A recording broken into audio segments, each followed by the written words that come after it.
Hoy por hoy, con Pepa Bueno.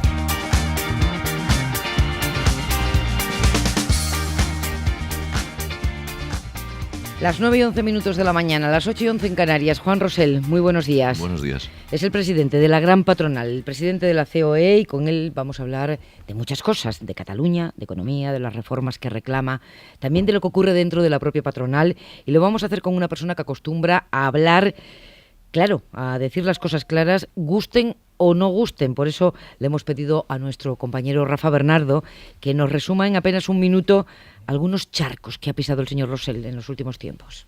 La última de las opiniones de Joan Rosell que ha generado controversia la semana pasada en COPE, un salario mínimo para jóvenes más bajo. Con un salario mínimo, el que sea, trabajando X horas, acompañado obligatoriamente de formación o aprendizaje. Otra opinión controvertida, que las estadísticas en España no son fiables, singularmente la gran estadística sobre el mercado de trabajo. La encuesta de población activa es una encuesta, pura y simplemente.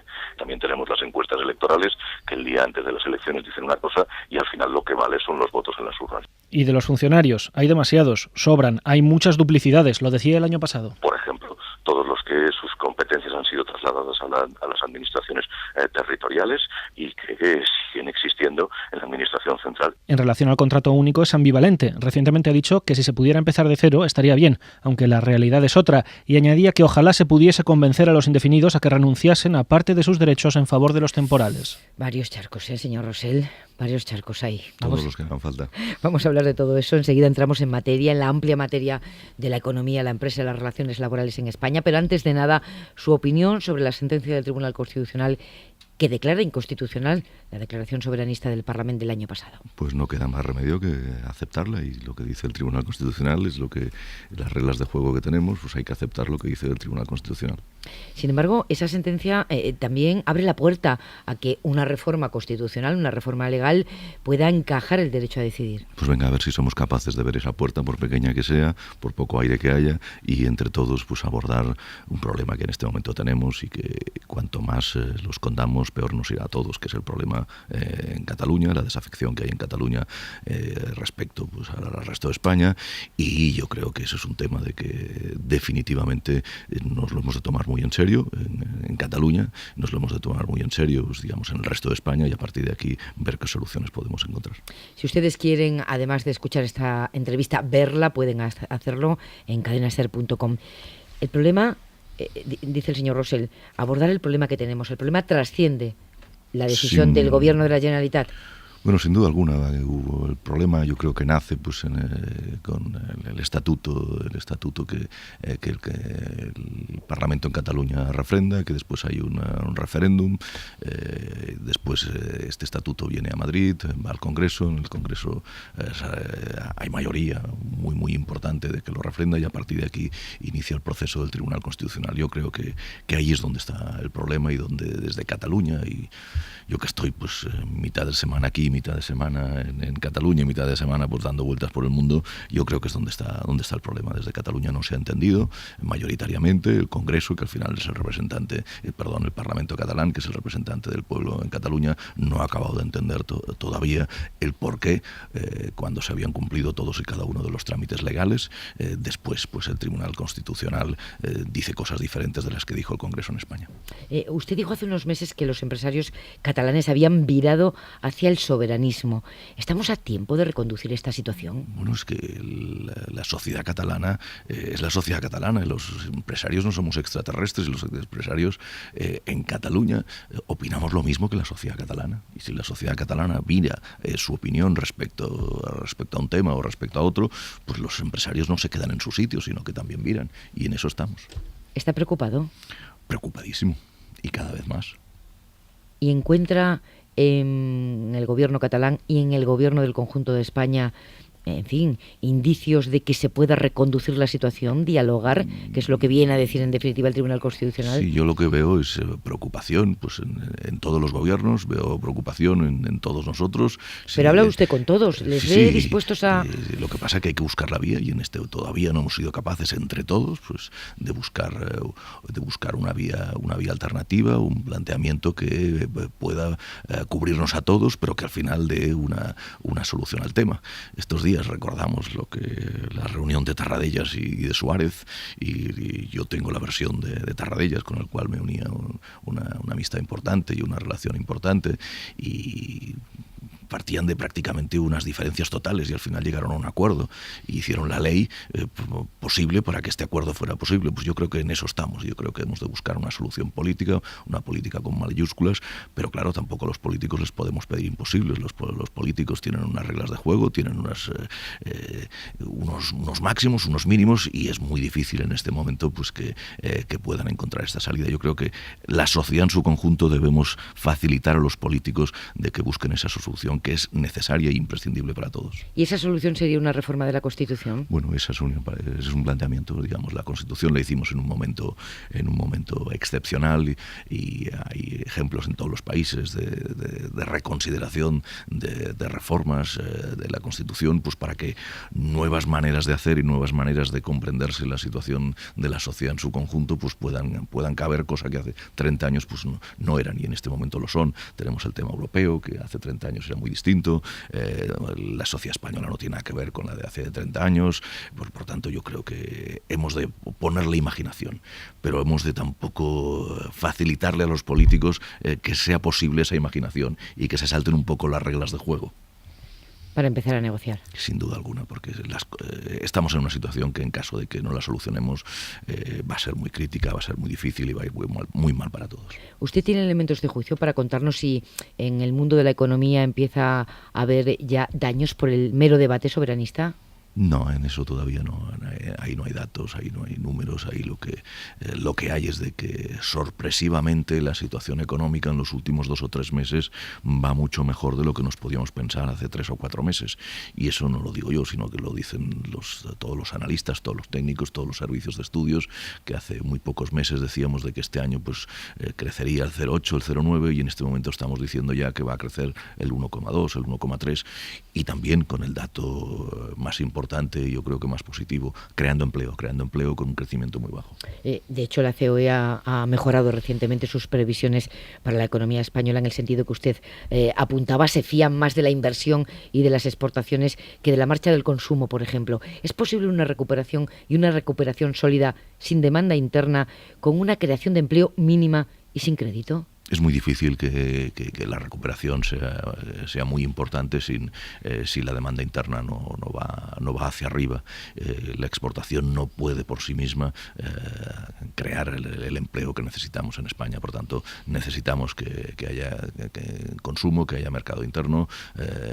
Y yo creo que también un dato importante es el tema del crédito. El tema del crédito ha estado muy parado, ha estado en cifras negativas en los últimos años. Desde los últimos 5 o 6 años ha habido un descenso importante del crédito, especialmente pues para las pequeñas empresas y para los autónomos, pero en los últimos meses se empieza a repuntar. Digamos que lo más importante de todo eso es quién tiene que dar los créditos. Los créditos los tiene que dar pues el sistema financiero, y en este momento el sistema financiero, ¿qué gran banco español no está haciendo campañas con la intención de dar crédito en las últimas semanas? Ese es un dato importante, este es un dato positivo que todavía no ha fructificado, pero que por lo menos si el sistema financiero está haciendo campañas publicitarias en el sentido de que quiere dar crédito, yo creo que ya es un primer paso. Decía usted que es muy importante la demanda interna. Los sindicatos sostienen que para mejorarla, para que mejore el consumo, habría que mejorar los salarios. Bueno, con los salarios nosotros nos pasamos de la raya en los años 2008-2009, después llegamos a un acuerdo importante para el 12, 13 y 14. Ha habido, pues, digamos, en los convenios colectivos del último año, pues ha habido un crecimiento del 0,6. Es verdad que no evaluando todos y cada uno de los convenios colectivos, sino simplemente los firmados en el año 2013, y yo creo que tenemos que ser capaces de sector por sector, subsector por sector, y viendo las características de cada una de las empresas, qué se puede hacer para los años próximos. Ojalá que podamos hacer lo que se está haciendo en Alemania. En Alemania en este momento, después de 7 o 8 años prácticamente de los incrementos salariales planos, están empezando en según qué sectores los que van bien, por ejemplo el automóvil, están empezando a incrementar salarios de una manera importante. O sea que la patronal estaría dispuesta a sentarse con los sindicatos y revisar un posible alza salarial en los sectores que sea posible. Estamos en ello, y para eso hay la negociación colectiva, que yo creo que es muy importante, la negociación en las empresas, y hay que hacerlo pues con el bisturí. Digamos, ver qué sector, ver qué empresa, ver qué posibilidades hay, y yo creo que es lo que vamos a hacer en los próximos meses. Ninguna previsión apunta, desgraciadamente, a que el paro vaya a bajar de forma significativa, sobre todo teniendo la cifra que tenemos en los próximos años. Parece que se va a crear poco empleo, aunque se cree, y además será de peor calidad, más temporal, más parcial. Usted comprenderá la preocupación, la perplejidad de muchos ciudadanos, tantos años de crisis, tanto viaje, tanto análisis, tanto buscar culpables para acabar en esto, en empleos más pequeños, más precarios. Desgraciadamente esa es la realidad, pero tenemos que ir paso a paso. De destruir empleo hemos de pasar a crear, de crear a crear empleo, no el que nos gustaría, y en la segunda etapa crear el empleo que más nos gustaría.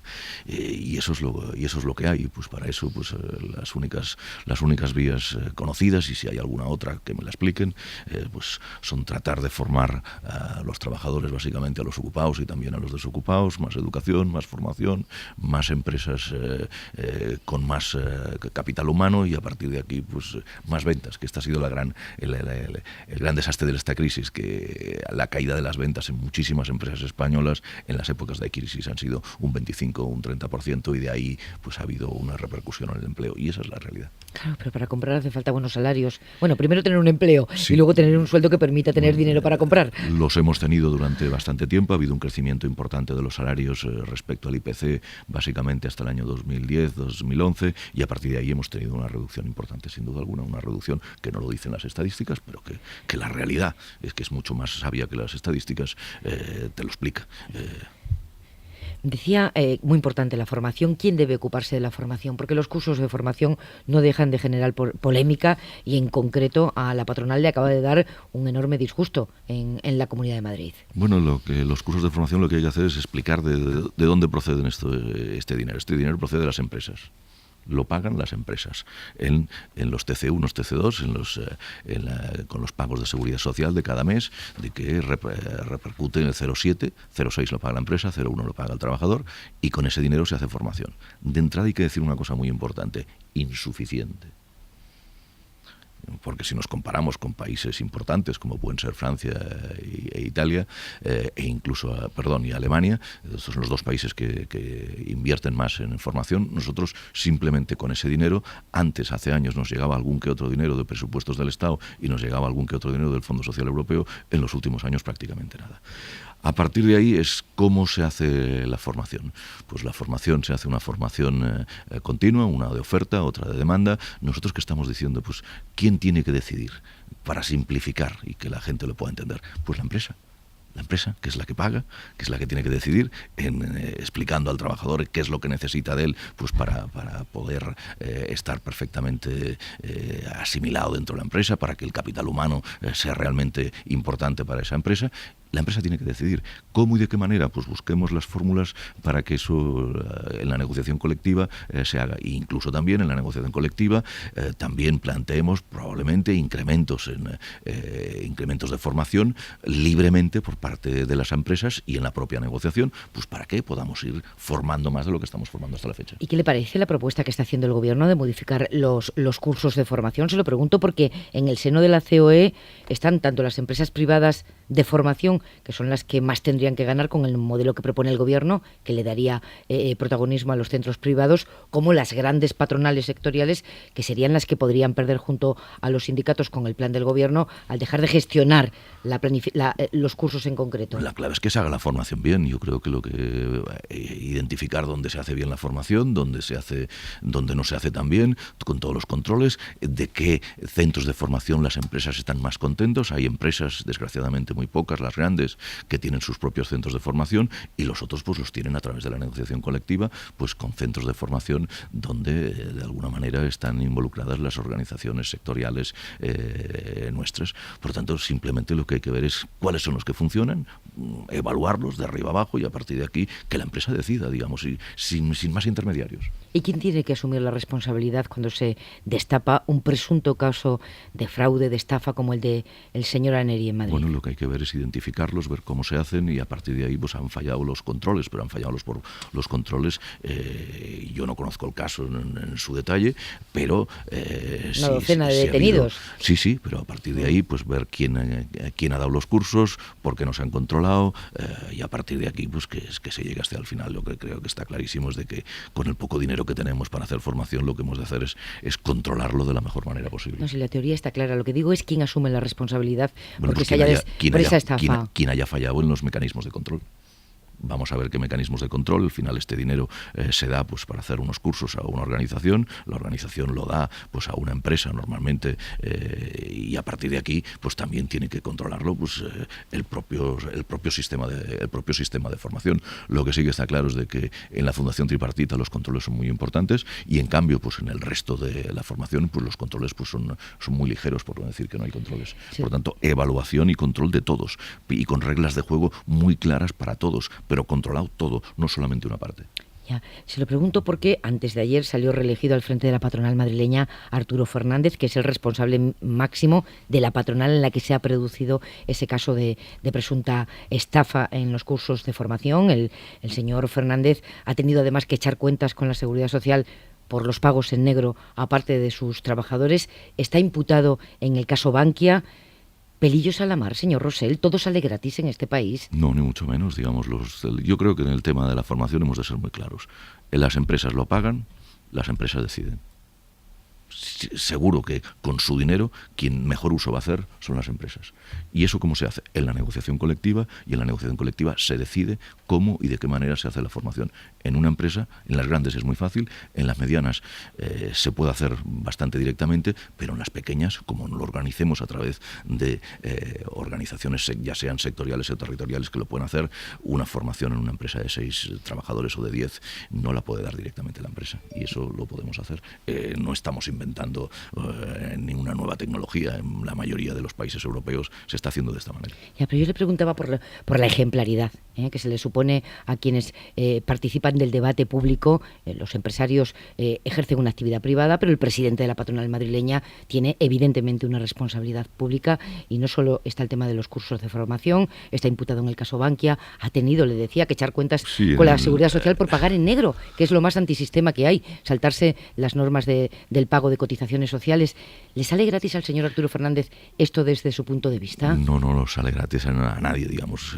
Esa es la imagen que deben dar los empresarios españoles. No, todos tenemos que dar la mejor imagen, y todos tenemos que comportarnos de la mejor manera posible, pero de vez en cuando pues a lo mejor las leyes son complicadas, las leyes son difíciles muchas veces de entender. Digamos, hay muchos procedimientos pequeños fiscales y muchos procedimientos de inspección laboral que ponen sus penas. Lo que hay que hacer es intentarlo hacer lo mejor posible todos, pero de vez en cuando pues como tenemos alguna multa de tráfico o tenemos alguna inspección fiscal de que te dicen de que en vez de pagar lo que has pagado tienes que pagar el doble o el triple. Para eso están pues los tribunales, y para eso están pues al final las consecuencias de cada una de las acciones. Ojalá que ninguno tuviésemos ninguna mancha de nada, pero bueno, yo he tenido alguna que otra multa de tráfico, he tenido alguna que otra inspección fiscal, y al final te ponen una multa de 100, de 200, de 1.000 euros, y lo mismo en el tema fiscal. Recientemente pues he tenido una sentencia en una empresa mía de que me han devuelto un IVA que me habían dicho que lo tenía que pagar, bueno, y me han dado al final la razón, y seguro que tendré en los próximos meses o en los próximos años alguna que yo he dicho blanco y que al final me dicen que es negro. Esto es lo que hay. Que todos inmaculados, fantástico. Una de las cosas que tenemos que hacer es, ¿por qué no hacemos menos leyes? ¿Por qué no las hacemos más fáciles? ¿Por qué no todos sabemos exactamente lo que es legal o no es legal? Y muchas veces es muy complicado saberlo. Cualquier autónomo, cualquier pequeño empresario que nos esté escuchando está comprendiendo perfectamente a qué se refiere usted con esos tropiezos que hay en la declaración del IVA. Tremendo. Pero me está comparando una multa de tráfico o un tropiezo con la declaración del IVA con pagar en negro a los trabajadores. Bueno, pagar en negro a los trabajadores, yo creo que yo no sé el caso concreto, no me he leído el expediente completo. Lo que sí que está claro es que al final se ha llegado a un acuerdo con la Inspección de Trabajo y se ha regularizado el tema. Hay veces de que tú entiendes de que lo haces de una manera y lo haces bien, y al final viene la inspección y te dice que no, que lo tendrías que haber hecho de otra manera. Bueno, al final se anula, se regulariza y el tema pues queda aclarado, ¿no? Digamos, pero es que de estos hay continuamente. Si miramos las sentencias del Tribunal Económico Administrativo cada año, son miles y miles y miles, digamos, de disputas entre lo que dice la empresa o lo que dice el autónomo y lo que dice las autoridades fiscales, y al final pues hay sentencias en un sentido y en otro, y más o menos el 50% son a favor de uno y el 50% son en contra. No, si lo digo porque usted durante su mandato ha impulsado un código ético, ¿no?, para que se pueda examinar el comportamiento y, en su caso, quitar el cargo a los empresarios que estén en las patronales y que hayan incurrido en posibles irregularidades. Pero claro, los códigos éticos, cuando luego llegan los casos concretos, se quedan en nada. Bueno, en el caso nuestro, yo creo que hemos escalado tres o cuatro escalones, que nos hemos puesto unas reglas de comportamiento realmente muy importantes, y que cuando cualquiera de los miembros que estamos en la Junta Directiva pues tiene algún de estos procesos, rápidamente va a nuestra Comisión de Régimen Interno, se lo mira, se lo estudia, decide para arriba, para abajo, y en el caso del presidente ya es brutal, ¿no? En el caso de una imputación, pues casi lo que no vas a la silla eléctrica, pero vas fuera de la organización. Por tanto, más no nos pueden pedir, porque ojalá que todo el mundo tuviese los códigos éticos que en este momento tiene la COE. Que se apliquen, ¿no? No, sin duda alguna, se están aplicando, y de una manera importante, ¿eh? Ha habido bastantes casos, se han llevado y se han puesto unas reglas de juego, todo el mundo comunica qué es lo que está, cómo está, y en este momento pues ojalá que el nivel el cual nosotros estamos lo tuviera todo el mundo. Simplemente con eso yo estaría muy contento. Por concluir este asunto, ¿usted cree que Arturo Fernández cumple el código ético de la COE? Ahí ha habido el régimen interno, el tema más conflictivo era el tema de Bankia. En Bankia él estaba en representación de la patronal. ¿Por qué? Porque la patronal era parte de Bankia, y a partir de ahí pues hemos entendido de que estaba en representación de la patronal de Madrid, y a partir de ahí vamos a seguir el proceso. La tarifa plana, por cierto, que no le había preguntado, para las cotizaciones sociales, ¿creará empleo? Bueno, esa es la iniciativa que ha hecho el gobierno. Pues, digamos que nosotros que podríamos decir que es fantástica o decir que es un desastre. Vamos a esperar acontecimientos. Es una propuesta valiente, es una propuesta con riesgo, es una propuesta que a mí lo que más me gustaría es que funcionara. En la reunión de la semana pasada con el presidente del gobierno y con los sindicatos, ¿nos puede contar hasta donde pueda de qué hablaron? Bueno, básicamente de la situación económica, del tema europeo, que es un tema muy importante, de todo el tema que nos preocupa a todos, cómo somos capaces de hacer un pacto por el empleo. Entre todos, digamos, es el problema número uno de este país. Tenemos 4.800.000 personas inscritas en el paro, y a partir de aquí sabemos de que no somos capaces de crear el empleo necesario y suficiente. Pues a partir de ahí hay que identificar cuáles son los grupos más importantes, los grupos de más peligro, los grupos de más riesgo, y hay que dar formación y educación, y esa es la clave, y que no vamos a solucionar esto ni en un año, ni en 2, ni en 3, ni en 5, digamos, sino que lo vamos a solucionar en más años, y por tanto no se puede dejar a muchos grupos sociales así a la intemperie durante todo este tiempo, porque la sociedad no lo va a aguantar. De las reformas pendientes, de la reforma de la Administración, ¿hablaron? En el caso concreto de la reforma de la Administración no hablamos. Hemos escuchado al comienzo unas declaraciones suyas sobre los funcionarios. Le puedo asegurar que desde que anunciamos que venía Hoy por Hoy, nos han escrito muchos funcionarios muy enfadados, porque le acusan de desconocer el trabajo que hacen, de malinterpretar los datos disponibles, de mala fe. Tenemos todo tipo de reacciones diciéndonos, pero este señor no ha rectificado aquello que dijo, que era mejor tener un funcionario en casa pagándole allí que gastando teléfono y gastando electricidad en los bomberos, en el hospital, en la escuela, en la oficina. Las manifestaciones mías respecto a la función pública, lo que hay que hacer es leerlas enteras. Digamos, y si son 2 páginas, 2 páginas. Si son, lo que no se puede es hacerlas en una línea. Yo siempre digo, la mayoría de los funcionarios de este país y de cualquier país son muy buenos, pero muchas veces no tienen culpa de no tener trabajo. ¿Por qué? Porque ha habido competencias que han sido trasladadas, y eso pues no ha ido con una adecuación de los trabajos, digamos, a las competencias. Lo mismo que en una fábrica, cuando tú tienes que hacer una reorganización, y de pasar de 14 fábricas a 10, pues has de reorganizarte, dónde está el trabajo, cómo hay que hacerlo y de qué manera. Y eso es lo que falta en la administración pública de arriba abajo. Pero en cambio, cuando tienes que hablar concretamente y puntualmente sobre los funcionarios, yo conozco funcionarios del mundo de la educación, del mundo de la sanidad, no buenos, buenísimos, inmejorables, hacen más de lo que debieran hacer. Yo conozco médicos de que tendrían que trabajar 5 días a la semana y los sábados y los domingos sin horario están en los hospitales. Por tanto, digamos, no descuarticemos mis declaraciones, porque yo lo que estoy diciendo es lo que estoy diciendo, no lo que algunos entienden y algunos critican. Después también, cuando se leen lo que yo digo y lo que escribo, porque yo no soy de los que hace declaraciones y me voy, escribo y argumento, y cuando se escribe y se argumentan las cosas y los funcionarios lo leen, y tengo muchos funcionarios que también me dicen: estamos de acuerdo con eso que está diciendo. Por tanto, al final yo creo que llegaríamos a un entente. 2 cosas más, las 2 últimas preguntas. Una, recordaba Nacho Escolar hace una hora que hay un informe del Tribunal de Cuentas que demuestra que, por ejemplo, los servicios municipales de basuras eran mucho más barato cuando lo hacían funcionarios municipales que cuando se han privatizado en la mayoría de las ciudades españolas. ¿Qué ha pasado ahí? Yo de esto es uno de los sectores que conozco porque estoy en él. Podemos hablar largo y tendido. Y digamos, hay experiencias de todo tipo. Hay nuevas tecnologías, hay maneras de recoger basura en un sitio y en otro. Hay ciudades en el mundo con recogida privada que funcionan y que no funcionan. Hay ciudades en el mundo con recogida pública que funcionan y que no funcionan. Por tanto, digamos, es muy difícil poder decir unas sí, unas no. Hay que analizarlo, el por qué, cómo y de qué manera se está haciendo aquí en España. No hay ningún estudio serio, concreto y puntual para poder dar una solución definitiva a este tema. Los que hay son absolutamente desfasados y están hechos pues con tecnologías distintas. En la recogida de basuras ha habido unos cambios impresionantes tecnológicamente hablando en los últimos años y por tanto no se puede hablar con conocimiento de causa. Por tanto, todo lo que sea centrar los debates, aportar números a los debates, perfecto. Es el Tribunal de Cuentas, es el Tribunal de Cuentas. Sí, pero los tribunales de cuentas, desgraciadamente, siempre son con datos de hace 5 o 6 años. Y la última pregunta, las autopistas. Propuesta del Gobierno, una quita del 50%, una empresa pública que asuma el resto. Cara, gano yo. Cruz, pierdes tú. Es a lo que nos suena esto del rescate de las autopistas, como en el caso del Banco Malo. ¿Es así?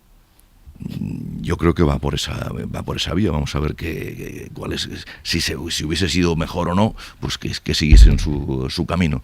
Digamos, dicho de esta manera y en titulares, pues no parece una de las mejores soluciones posible, pero digamos, seguro que hay expertos en el tema que han visto cuáles son las posibles mayores desgracias en el caso de que no se haga así. Digamos, pero no parece de que... A mí me gustaría que en otros sectores concretos donde ha pasado lo mismo, pues también hubiese las mismas soluciones. Pero claro, eso no puede ser para todos. Juan Rosell, que esa esperanza que usted atisba en la recuperación de la economía, ojalá se cumpla y que venga aquí a contarlo en un plazo no demasiado largo de tiempo. Esto es lo que nos gustaría a todos. Gracias, buenos días. Cadena SER. Hoy por hoy.